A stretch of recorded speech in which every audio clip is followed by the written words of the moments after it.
Channel zip of study. So it's Prabhjot here. आज हम करेंगे इलेक्ट्रिसिटी चैप्टर के कुछ न्यूमेरिकल्स, कुछ बहुत इंपॉर्टेंट न्यूमेरिकल्स, ओके। या फिर ऐसे लगा लो कि कुछ ऐसे न्यूमेरिकल्स जो आपके इस चैप्टर में हर कॉन्सेप्ट को क्लियर कर देंगे, ओके। इस चैप्टर में जो थ्योरेटिकल पोर्शन है उसकी वीडियोस ऑलरेडी अपलोडेड है मेरे चैनल पे, मैं लिंक डालूंगी उनका डिस्क्रिप्शन में, तो आप वहां से जाके चेक कर सकते हो if you need any concept clarity, okay, any theoretical concept clarity. So आज हम करेंगे सिर्फ न्यूमेरिकल्स और वो भी कुछ मेन फॉर्मूलाज के साथ। तो सबसे पहले हम स्टार्ट करते हैं कुछ इजी वाले जो न्यूमेरिकल्स होते हैं हमारे पास, ओके। तो सबसे फर्स्ट क्वेश्चन, मैंने रैंडमली कुछ क्वेश्चंस उठाए हैं जो बहुत कुछ इजी हैं, लेकिन बच्चों को ऐसा लगता है कि शायद मुश्किल है न्यूमेरिकल इस चैप्टर के, तो वही आज हम यहाँ डिस्कस करने वाले हैं। क्लियर है जी? So let's start. If an electric charge of 900 coulomb, आपने क्या करना है न्यूमेरिकल्स अटेम्प्ट करते टाइम, सबसे पहले आप स्टार्ट करोगे स्टेटमेंट को रीड करना। क्लियर? स्टेटमेंट को रीड करते करते जो जो चीजें आपके पास स्टेटमेंट के बीच में आ रही हैं उनको नोट डाउन करते जाना है, ओके। लाइक हमने अभी स्टेटमेंट पढ़ी कि if an electric charge of 900 coulomb, तो 900 कूलम मतलब हमें क्या गिवन है, चार्ज की value, it is 900 C. Clear? आपको यूनिट से पता चल जाता है कि आपको क्या चीज गिवन है, कूलम किसके यूनिट होते हैं, चार्ज के। तो ये वही बात आ गई अगर आपके थ्योरेटिकल कॉन्सेप्ट क्लियर है। Flows through an electric bulb for half an hour. Now time is given कि टाइम कितना है, half an hour. Half an hour मतलब हाफ आवर हो गया। Clear? Now find the electric current drawn by the bulb. आपको current find out करना है। Just a minute.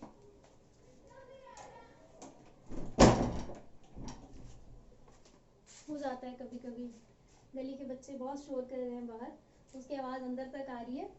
तो हाफ एन आवर हो गया। Now convert this our into second. Yes, हमें अपने ऐसे यूनिट्स के अंदर रहना है। सो अब इनको कन्वर्ट कैसे करोगे, अगर आपको सिंपल वे बताऊं कन्वर्ट करने का भी, तो 1 hour is equal to 60 minute. Further 1 minute किसके इक्वल होता है, 60 सेकेंड्स। ठीक है जी? तो ये इतना चेंज तो आई थिंक छोटी क्लासेस में हम सीख लेते हैं, आवर टू सेकेंड्स में आने वाला। So 1 hour is equal to 3600 seconds. तो हमारे पास कितने हैं, 1.2 आवर्स। तो इसको हम मल्टीप्लाई कर देंगे 3600 सेकेंड्स के साथ, तो ये कैंसिल आउट होके हमारे पास आ जाएगा टाइम की value 1800 seconds.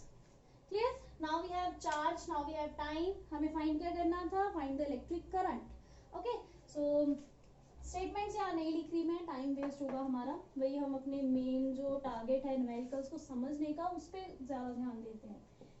We know the formula for electric current, it is charge upon time. Clear?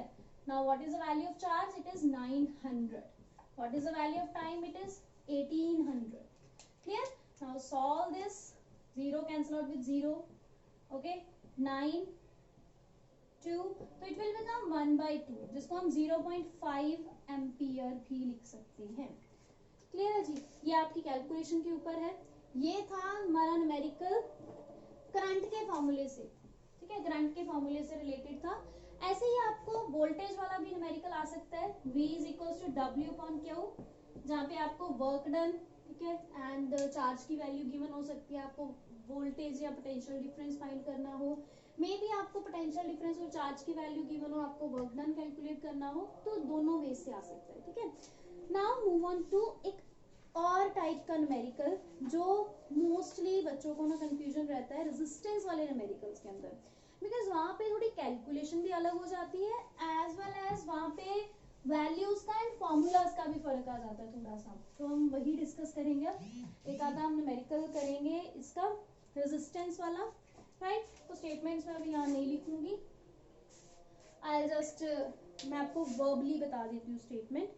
तो बहुत एक नॉर्मल सा कॉमन सा क्वेश्चन उठाया मैंने, calculate the resistivity of material of wire 1 meter long. तो सबसे पहले आपको क्या गिवन है, length of wire which is 1 meter. Clear? Next है 0.4 मिलीमीटर इन डायामीटर, तो आपको इसका डायामीटर गिवन है 0.4 मिलीमीटर, ओके। हम इसको करेंगे कन्वर्ट आगे। नेक्स्ट है हैविंग अ रेजिस्टेंस ऑफ 2 ओम, हमें रेजिस्टेंस भी गिवन है 2 ओम की, ओके।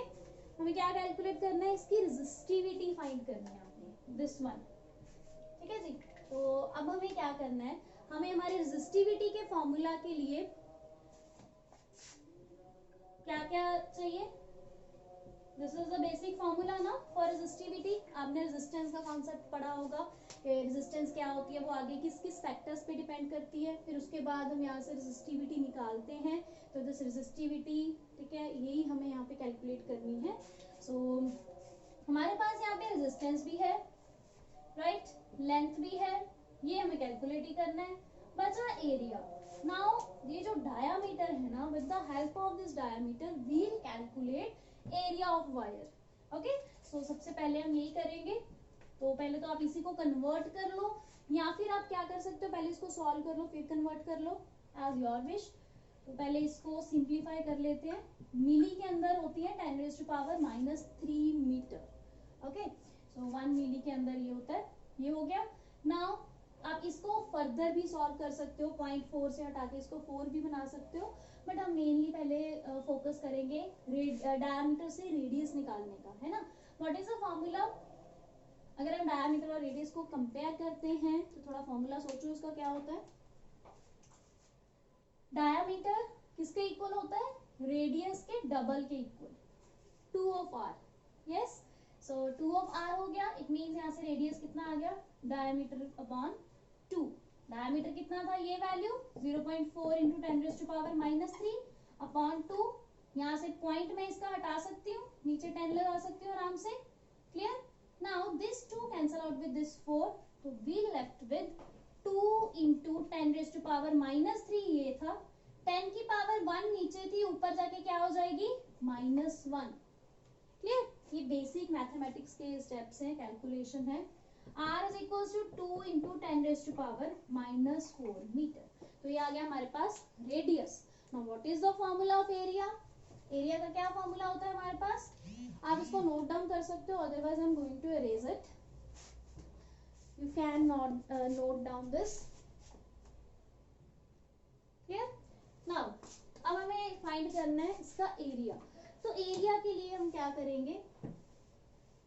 एरिया इज πr², है ना। या तो आप क्या कर सकते हो, यहाँ पे प्रॉपर वैल्यू सब्स्टिट्यूट करो, 3.14 इंटू रेडियस स्क्वायर करो, 2 इंटू 2 इंटू 10 की पावर भी क्या हो जाएगी? इसकी भी स्क्वायर हो जाएगी। Clear? 10⁻⁻4 into 10⁻⁻4। Clear? Now simply solve this out. इसको जब आप प्रॉपर सॉल्व करो, इसको सॉल्व कैसे कर सकते हैं? इसका आप पॉइंट हटा सकते हो, नीचे 100 आ जाएगा, है ना। इजी करने के लिए बोल रही हूँ आपको। तो सिंपल 2 2 जा 4, 314 को 4 के साथ मल्टीप्लाई करो, चेक करो कितना बनता है। 314 को 4 के साथ मल्टीप्लाई करो, इसको ये आ जाएगा 6 5 12। Clear? It will become 12 5 6 into 10 की पावर। देखो यहाँ पे, ये आपको छोटी क्लासेस में ना ये प्रॉपर्टी सिखाई जाती है कि अगर बेस सेम है तो पावर्स विल बिकम ऐड, मतलब वहाँ पे एडिशन हो जाती है। तो 10 इंटू 10 में कितना हो जाएगा? -4 प्लस माइनस माइनस होता है, फिर -4 कितना हो जाएगा? -8। ओके, तो this will become overall 10⁻⁻8। Okay, -8 आ गया। अब ये जो दो पावर्स, आई मीन 10 की जो 2 है वो नीचे भी पड़ा है, तो हम नीचे वाली पावर को जब ऊपर लेके जाते हैं तो वो क्या हो जाती है?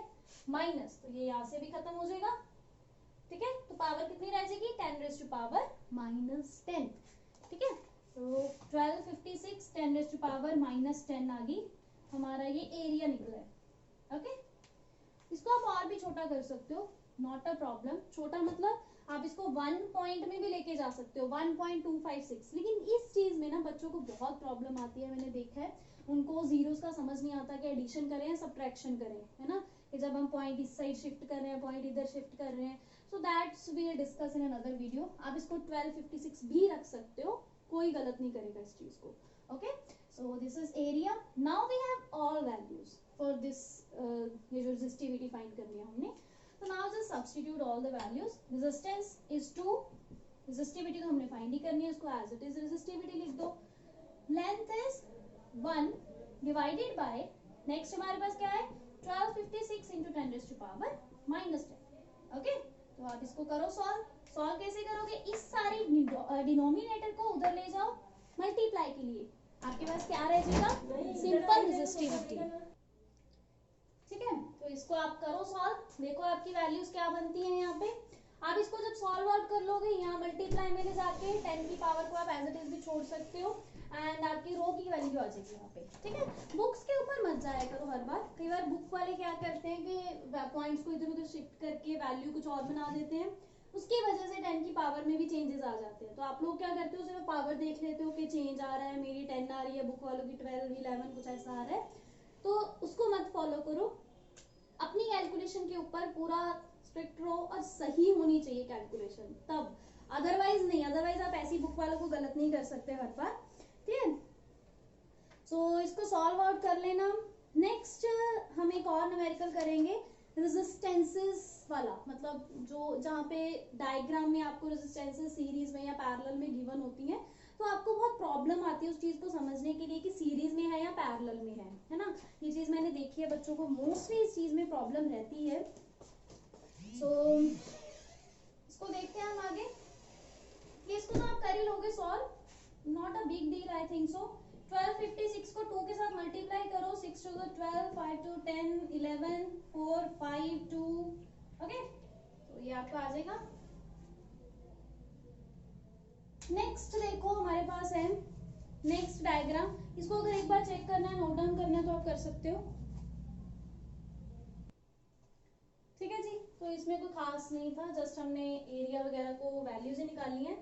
आई एम डैम श्योर बहुत बच्चों को इसी चीज में प्रॉब्लम आती है कि डायामीटर से एरिया कैसे निकालें, अगर निकालना भी है तो वैल्यूज में उलझ जाते हैं वो लोग, 10 की जीरो पावर्स में, या कैसे नंबर को सॉल्व करना है। सबसे सिंपल मेथड है, जब भी डायामीटर गिवन हो उसको पहले एक नॉर्मल नंबर में लेके आओ, वहां से रेडियस निकालो जैसे हमने पीछे निकाला था, फिर उसके बाद इस एरिया के अंदर यहीं पे सब्स्टिट्यूट करके ना पहले शांति से एरिया की वैल्यू निकाल लो, जैसे हमने यहाँ निकाली थी।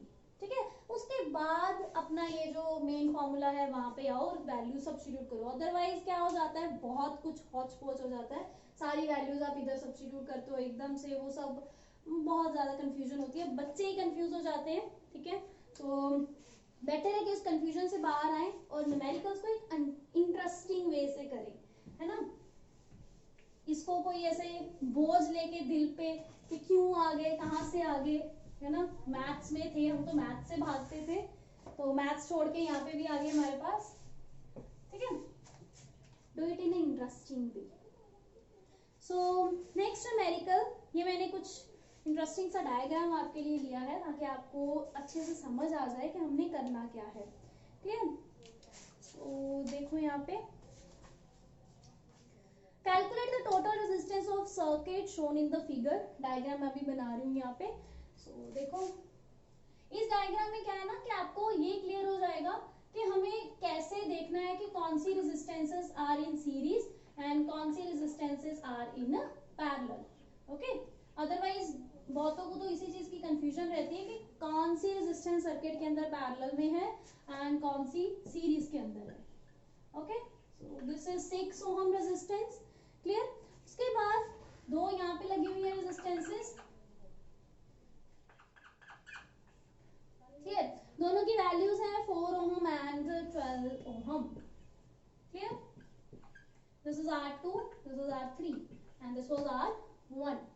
ठीक है, सो ये हो गया हमारा diagram, clear. This is junction B, this is junction C। Junction होता है जहाँ पे दो पॉइंट्स या किसी भी चीज के दो पॉइंट्स जोड़े जाते हैं। ठीक है, दो जैसे वायर्स की एग्जांपल ले लो आप चाहे। ठीक है जी, तो यहाँ पे 3 रेजिस्टेंसेस हैं, डायग्राम अच्छे से देख लो, ड्रॉ भी कर सकते हो आप। इसमें हमें क्या फाइंड करना है, टोटल रेजिस्टेंस, या ऐसे लगा लो इफेक्टिव रेजिस्टेंस भी बोला जाता है इसको। सो इसके अंदर हम सबसे पहले क्या करेंगे, हम जो पैरेलल वाला या सीरीज वाला, जिसके अंदर सीरीज आई मीन जो रेजिस्टेंसेस हैं हमें इजीली दिख जाती हैं, ठीक है, पहले उनको इजी करने की कोशिश करेंगे। इजी इन द सेंस, यहाँ पे देखो अभी 6 ओम का तो मैं कुछ कर ही नहीं सकती, है ना, यहाँ पे तो इसका कुछ हो ही नहीं सकता। ये जो दो रेजिस्टेंसेस हैं ये हमें क्लियरली विजिबल है कि ये दोनों resistances are connected in series, है ना, दोनों जो है सीरीज में कनेक्टेड है। तो हम क्या करेंगे, दोनों के अंदर सबसे पहले एक फॉर्मूला लगाएंगे रेजिस्टेंसेस इन सीरीज वाला. Clear? So just use this formula. 1/RT is equals to, क्या होता है फॉर्मूला? R2 plus 1/R3. ठीक है, R2 R3 क्यों लिखा है मैंने? बिकॉज यहाँ पे रेजिस्टेंसेस का क्या नंबर मतलब गिवन है, जो भी यहाँ हमें दिया हुआ है डायग्राम में, R2 R3. Okay, R1 R2 होता तो हम वो लिख देते. ठीक है, कुछ और होता तो हम वो भी लिख देते. So now just substitute all the values. You know the value of R2 it is 4 and value of R3 it is 12. Okay. आगे तो सिंपल कैलकुलेशन ही है. आप 4 और 12 का एलसीएम लो, उसके बाद इनको सॉल्व कर दो. ये हमारा आ जाएगा. इसको करो जी सॉल्व. वैसे एलसीएम आपको पता ही होगा. एलसीएम की आपको शॉर्ट ट्रिक्स भी बताई होगी. It will become 12. Okay. 12 आ गया इसका एलसीएम. नाउ 12 का इसके साथ आ जाएगा. 12 को 4 के साथ डिवाइड करोगे तो इट विल बिकम 3 प्लस 12 को 12 के साथ डिवाइड करोगे इट विल बिकम 1. तो इट विल बिकम 4/12 मतलब 1/3. 1/RT किसके इक्वल आ गया? 1/3 के equal. Now parallel resistances is not 1/3. यहाँ पे 1/R की वैल्यू इज 1/3. तो हमें क्या चाहिए? सिर्फ RP की वैल्यू. तो हम दोनों चीजों का क्या कर देंगे? रेसिप्रोकल. तो जब रेसिप्रोकल करोगे तो RP will become 3 ohm. Clear? अब जाके यहाँ पे R3 अभी किस सर्किट में था? इस वाले में, B और C के बीच में. ठीक है, सो इस पूरे सर्किट की वैल्यू हमारे पास क्या आ गई रेजिस्टेंस की? 3 ओहम. क्लियर? नाउ अब देखो, ये सारा का सारा सर्किट एंड ये वाले resistance they are connected in series. ये हमें इजीली विजिबल है. ये तो एक लाइन के अंदर ही जा रहा है ना. तो इट मींस ये दो कैसे कनेक्टेड है? They are connected in series. तो now we use the formula of series. जहां पे resistances are connected in series तो हम वो फॉर्मूला यूज करेंगे.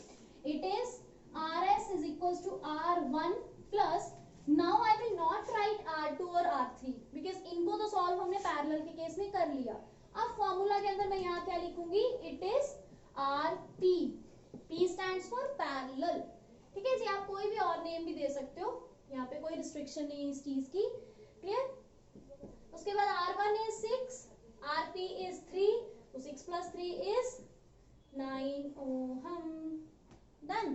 सो this is the final answer. जहाँ पे हमें आपको ऐसे ही बहुत से न्यूमेरिकल्स आएंगे जहाँ पे रेजिस्टेंसेस ऐसी अजीब अजीब से डायग्राम बना के दिखाए जाएंगे और फिर बोला जाएगा कि आपको टोटल रेजिस्टेंस या मोस्टली टोटल रेजिस्टेंस ही बोली जाती है सॉल्व करने के लिए. Clear? Now move on to next numerical. Next हम करेंगे एक हीट वाले टॉपिक से रिलेटेड न्यूमेरिकल. ओके, हीट वाले टॉपिक से क्यों? बिकॉज ये वाला जो टॉपिक है ना, this is most important topic for numericals. Clear? जो आप जेई मेंस एंड ऑल वाले प्रिपरेशंस करते हो ना, जेई मेंस की, नीट की, तो वहां पे आई मीन +1 2 के बाद, +1 2 में फिजिक्स केमिस्ट्री जो भी बच्चा लेगा, सो वहां पे आप क्या करते हो? जो ये हमने रेजिस्टेंसेस वाले करे, this was an important topic. ये बहुत ज्यादा इंपॉर्टेंट था. लेकिन अब जो हम हीट वाला करेंगे ये क्लास 10 के एग्जाम्स के अकॉर्डिंग इंपॉर्टेंट है. क्लियर? जो आप एक NTSC का एग्जाम भी देते हो ना, 10th के ड्यूरिंग ही देते हो आप, तो उस एग्जाम में भी जो रेजिस्टेंसेस वाला टॉपिक है वो बहुत इंपॉर्टेंट है. नेक्स्ट आ जाओ जी, हीट वाला क्वेश्चन. ये जो क्वेश्चन है हीट वाला, ये भी एग्जाम्स में रिपीट हो रहा है CBSE के पिछले कुछ ईयर्स में. So let's start. A bulb of 3 volt draws a current of 0.4 ampere. तो इट मींस आपको करंट और वोल्टेज की वैल्यू गिवन है. So just write down. Voltage is of 3 volt and current is of 0.4 ampere. Clear? आपको current और voltage दोनों की value given है. Then if the bulb is switched on for 5 minutes, switch on करा है हमने सिर्फ 5 मिनट्स के लिए, मतलब टाइम कितना है? फिलहाल 5 मिनट्स गिवन है time. Okay, then calculate the energy drawn by the bulb. आपको ये बताना है कि उसने कितनी एनर्जी ड्रॉन करी है, कितनी एनर्जी ली है इन 5 मिनट्स. क्लियर? सबसे पहला काम होना चाहिए इस 5 मिनट को सेकेंड्स के अंदर कन्वर्ट करना. ये जो क्वेश्चन मैं करवा रही हूँ ये थोड़ा इजी लेवल का है ना.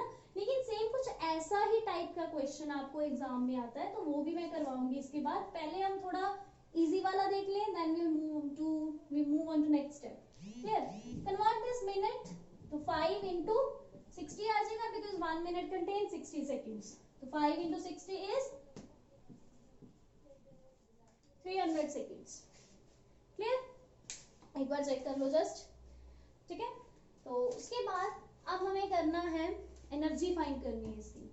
तो एनर्जी इज, अब आपने अगर इसका थ्योरेटिकल पोर्शन पढ़ा हुआ है तो आपको इन फॉर्मूला से इसको रिलेट करने का मेथड पता होगा, है ना। यू विल, अगर आपको इसका, अगर आपने पढ़ा हुआ है तो, अदरवाइज तो फिर कोई फायदा ही नहीं है इस चीज को करने का। सो यहाँ पे ना हमारे पास एक फॉर्मूला होता है, मैं आपको जनरली बता देती हूँ। आप ऐसे लगा लो, इट इज VIT, है ना। आपने या ये सुना होगा या फिर आपने क्या सुना होगा कि power is equals to energy upon time. ये तो जरूर सुना होगा, है ना। VIT सुना हो ना हो, लेकिन ये जरूर सुना होगा। क्लास 9 में भी पढ़ा आपने कि पावर इज इक्वल्स टू चाहे वर्क डन अपॉन टाइम, चाहे एनर्जी अपॉन टाइम, है ना, ये सुना होगा। अब यहाँ पे आ जाओ, एनर्जी तो हमें फाइंड ही करनी है, तो चलो अच्छा है हमारे फॉर्मूला के अंदर आ गया। टाइम हमें गिवन है, दिस इज, ये भी आ गया। Question arises about power. Power कहाँ से आई, हम कहाँ से लेके आए पावर को, है ना। हम कहाँ से लाए, हमारे पास है ही नहीं, तो या तो कोई दूसरा फॉर्मूला उठाओ। यही आएगा माइंड में कि पावर तो है नहीं जी, दूसरा फॉर्मूला उठा लेते हैं। लेकिन ऐसा नहीं करना। पावर की भी आपको एक वैल्यू गिवन होती है, अगर आपने ये चैप्टर पढ़ा है तो। P is equals to VI, सबसे पहला ही फॉर्मूला बोला जाता है पावर का, P is equals to VI। तो हम क्या करेंगे, हमारे पास V भी है, I भी है हमारे क्वेश्चन के अंदर, तो इनको भी तो यूज करना है, सजा कर थोड़ी ना रखना है वहां पे। तो हम क्या करेंगे, यहाँ पे P की जगह क्या लिख देंगे, VI, ठीक है जी। तो अब देखो, फाइंड तो हमें E करना है, तो E को हम एक साइड पे रखेंगे, सारा कुछ इकट्ठा करके क्या आ जाएगा, VIT। ये इधर चला जाएगा मल्टीप्लाई में, है ना। अब देखो, अब तो पहचान में आ गया ना कि मैं किस फॉर्मूले की बात कर रही थी, जो मैंने स्टार्टिंग में लिखा था, E is equals to VIT।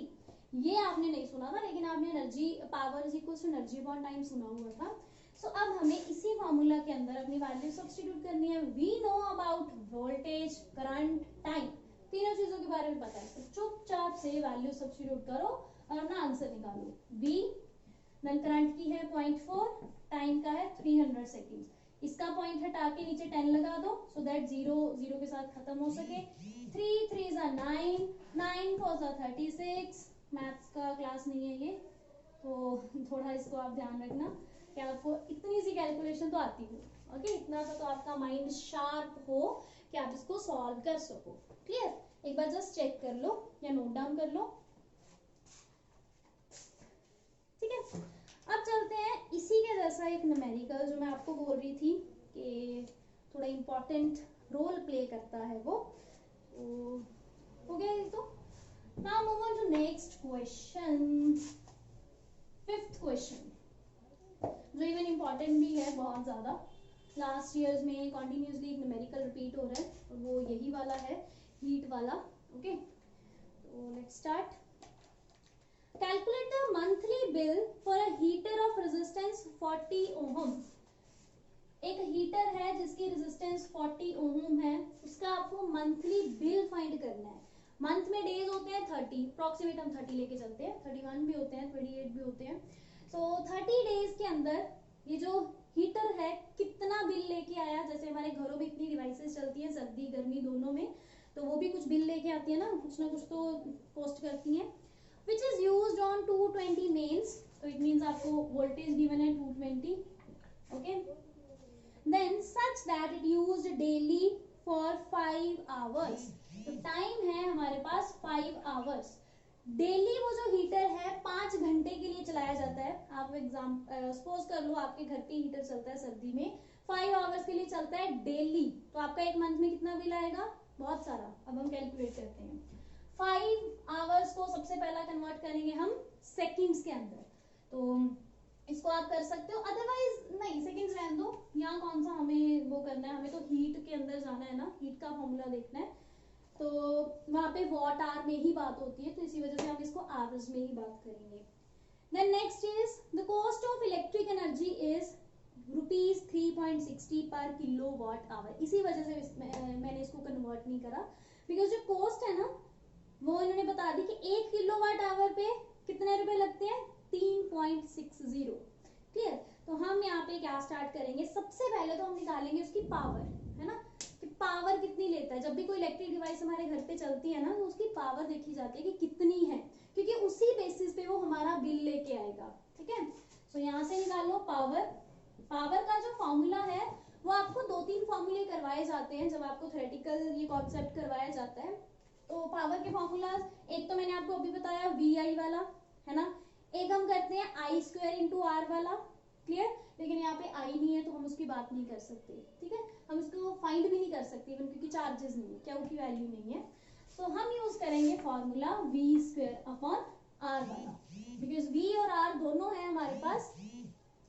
So V² मतलब 220 × 220 डिवाइडेड बाय R मतलब 40। सॉल्व कर दो इसको, बस 0 cancel out with 0 and this cancel out with this and again इसको भी कर दो कैंसल आउट। 11 क्लियर। ऊपर आ गया 11 × 11 × 1 0, तो 11 × 11 इज 121, साथ में क्या आ जाएगा 0। ठीक है जी, ये आ गया आपका पावर की वैल्यू। क्लियर। अब आगे स्टेटमेंट में क्या था, आप लोगों ने तो लिख लिया ना स्टेटमेंट। हमने आगे लिखा था कि जो ये जो यूज हो रहा है ना डेली कितने टाइम के लिए चल रही है, 5 आवर्स के लिए। एंड उसके बाद हमने करा था इसकी कॉस्ट के बारे में, है ना। तो पहले तो ये निकालना है, ये तो हमने ओवरऑल पावर निकाली है कि हीटर कितनी लेता है ना। अब हमें तो सिर्फ बिल निकालना है, हमें उसकी पावर से क्या। तो हम क्या करेंगे, सिर्फ वो 5 आवर्स के लिए चल रहा है तो पहले हम उसको 5 के साथ मल्टीप्लाई करेंगे, क्योंकि हमें हमारी पावर सॉरी हमारी नहीं, हीटर की पावर चाहिए सिर्फ 5 आवर्स के लिए। तो 1210 मल्टीप्लाई बाय 5 आवर्स, तो कितना आ जाएगा, इसको करो जरा सॉल्व और मेरे को वैल्यू, चलो आप तो क्या बताओगे, वैल्यूज यहाँ पे करके या आंसर जो है वो आपका वॉट आवर में आ जाएगा। ठीक है, सॉल्व करके मल्टीप्लाई करके वॉट आवर में आंसर आ जाएगा। ठीक है, उसके बाद 6050। ठीक है, नाउ उसके बाद मैंने आपको लिखवाया था the cost of electric energy is ₹3.6। आगे क्या था, 3.60 पर किलोवाट आवर। ओके, यहाँ पे हमारे पास ये आ गया। तो अब हमें उसका जो बिल है वो फाइंड करना है मंथली। तो सबसे पहले तो ये जो पावर हमें पता चल गई, अब हमें पावर निकालनी है एक दिन की, कि एक दिन में वो कितना कॉस्ट करता है, एक दिन में कितना बिल लेके आता है, पहले हम वो निकालेंगे। नेक्स्ट वीडियो में मैं स्टेटमेंट्स लिख के फिर ही करवाऊंगी, ऐसे बहुत प्रॉब्लम आती है, मैं खुद ही स्टेटमेंट भूल जाती हूँ कि क्या था स्टेटमेंट के अंदर। ठीक है, तो ये आ गई हमारे पास पावर, सिर्फ किसके अकॉर्डिंग, 5 आवर्स के अकॉर्डिंग। ओके, अब हमें इसका बिल निकालना है मंथली बिल, कितने टाइम के लिए, 1 डे के लिए। पहले हम एक दिन का निकालेंगे, फिर हम 30 डेज का निकालेंगे। सो आप यहाँ पे लिख दो, मतलब स्टेटमेंट क्या बनेगी कि जो उसका बिल है फॉर 1 डे। ओके, कि कितना वो कॉस्ट कर रहा है एक दिन के लिए, कितना उसकी कॉस्ट पड़ेगी हमें एक दिन के अंदर। थोड़ा ध्यान से अगर हम देखते हैं, हमने यहाँ पे 5 आवर्स क्या थे, 5 आवर्स के वो एक दिन में ही चलता है। तो हमारे पास जो इसको आप प्रॉपर वे में लिखोगे, ओके, बिकॉज ये इंपॉर्टेंट न्यूमेरिकल है तो हम ऐसे शॉर्टकट नहीं कर सकते। तो यहाँ पे आपकी वैल्यू आएगी 6050 वॉट आवर। ओके, अभी हमें किसके लिए फाइंड करना है, 1 मंथ के लिए, मतलब 30 डेज के लिए। ओके, 30 डेज के अंदर क्या हो जाएगा, ये वही आ गया यूनिटरी मेथड। तो 30 × 6050 वॉट आवर। ओके, इसको कर लो जरा मल्टीप्लाई और देखो आंसर आ जाएगा आपका, पीछे तो 2 जीरोस ही हैं, 15 1 देन कर ही लेते हैं, अदरवाइज हाँ 18 ये आ गया। ठीक है, इसको आप सॉल्व कर सकते हो। क्लियर। तो 30 डेज के लिए जो उसकी पावर कंजम्पशन है वो कितनी आ गई, इतनी। अब हमें पावर तो नहीं फाइंड करनी थी ना, 30 डेज हो चाहे 60 दिन हो चाहे 70 डेज हो, हमें फाइंड करनी थी उसकी कॉस्ट, कि कितनी कॉस्ट कर रहा है वो 30 डेज के लिए। अब हम चलेंगे हमारे नेक्स्ट स्टेप के ऊपर कि वो कॉस्ट कितनी करेगा। कॉस्ट क्वेश्चन की स्टेटमेंट के अकॉर्डिंग आप लिख सकते हो, फॉर 30 डेज या 1 मंथ लिख सकते हो। ओके 30 डेज के लिए कितनी कॉस्ट करेगा, 1 किलोवाट आवर के ऊपर कितने रुपए पड़े थे उसको, 3.60। ओके क्वेश्चन के अंदर ना हमें किलोवाट आवर गिवन है, लेकिन यहाँ हमारे पास वॉट आवर है, तो will convert it into kilowatt hour. So next step इसके बाद होना चाहिए, इसको किलोवाट आवर बनाने के लिए आपको पीछे 3 जीरोस चाहिए, तभी आप वहां पे किलो लिख सकते हो, है ना। 2 तो ऑलरेडी है, एक हमें लानी पड़ेगी, तो वो हम कहाँ से लाएंगे, खुद ब खुद पॉइंट लगा के इसको हम किलोवाट आवर में कन्वर्ट कर देंगे। ओके खुद ब खुद हमने पॉइंट ऐड कर दिया, तो वो किलोवाट आवर में चला गया। Clear. Now just simply multiply this power with this rupees, ये जो जितने रुपीज आपको गिवन थे, ठीक है 3.60 या कुछ भी हो सकता है, वैल्यू तो चेंज भी हो सकती है, ठीक है जी। तो इसको सॉल्व आउट कर लो, मल्टीप्लाई कर लो, जो आपका आंसर आ गया वही हमारा इस क्वेश्चन का फाइनल आंसर है। थोड़ा एक बार ध्यान से इसको देख लो, नोट डाउन कर लो, बहुत ही इंपॉर्टेंट क्वेश्चन है और स्टेप बाय स्टेप ही करना पड़ेगा, और कोई सोल्यूशन नहीं है इसका। सबसे पहले हमने उसकी पावर निकालनी है, उसके बाद वो कितने टाइम के लिए चल रहा है, 1 दिन के अंदर हमें वो निकालना है, टाइम के साथ मल्टीप्लाई करके ये आ गया, है ना, ओवरऑल पावर ये आ गई। उसके बाद आप प्रॉपर वे में लिखना स्टार्ट करोगे कि एनर्जी वो कितनी, सॉरी पावर कितनी कंज्यूम कर रहा है 1 दिन के अंदर, इट इज दिस वन। उसके बाद 30 डेज के अंदर कितनी करेगा, बाय मल्टीप्लाइंग इट विद 30। उसके बाद ये आ गया आपकी वैल्यू, इसको किलोवाट आवर में कन्वर्ट करना पड़ा, क्योंकि जो यूनिट गिवन थे ना, मीन जो पैसे गिवन थे, कॉस्ट थी, वो किलोवाट आवर के अकॉर्डिंग थी, पर किलोवाट आवर। ओके तो इस वजह से उसको कन्वर्ट करना पड़ा। नाउ जो फाइनली हमें कैलकुलेट करना है, it is for cost for 30 days, तो वो हम क्या करेंगे, जितनी उसकी हमने ये निकाली है ना 30 डेज के लिए पावर, उसको कॉस्ट के साथ मल्टीप्लाई कर दो। ठीक है, ये बहुत सिंपल क्वेश्चन है, अगर आप इसको स्टेप बाय स्टेप समझ के करते जाओगे तो कोई प्रॉब्लम नहीं होएगी। ठीक है, तो ये कुछ इंपॉर्टेंट न्यूमेरिकल्स थे इस चैप्टर के, कुछ ऐसे न्यूमेरिकल्स जिनके आपको ऐसे ही न्यूमेरिकल्स आएंगे, बस थोड़ी हार्डली स्टेटमेंट चेंज हो सकती है। क्लियर, तो आपको इस चीज के लिए प्रिपेयर रहना है बिल्कुल, सो दैट जो भी न्यूमेरिकल आपको इस चैप्टर से आ जाए, आपको प्रॉब्लम ना फेस करनी पड़े यहाँ से। ओके इस चैप्टर से इवन, बिकॉज न्यूमेरिकल हमेशा आएगा इस चैप्टर से, so be ready, be prepared and stay in touch with this channel, so that next video जब भी आए आपको टाइम टू टाइम नोटिफिकेशन मिलता रहे। वैसे आज बहुत डिस्टर्बेंस हुई क्लास के टाइम में, वीडियो के टाइम में कोई ना कोई इधर उधर से आ जा रहा है, कभी फोन आ रहा है, भी फोन आ गया था, पता नहीं किसका था। चलो एनीवेज वीडियो बन गई हमारी, ठीक है, अभी अपलोड हो जाएगी फटाफट, तो stay in touch with this channel and subscribe my channel, press bell icon. Thank you so much and bye bye.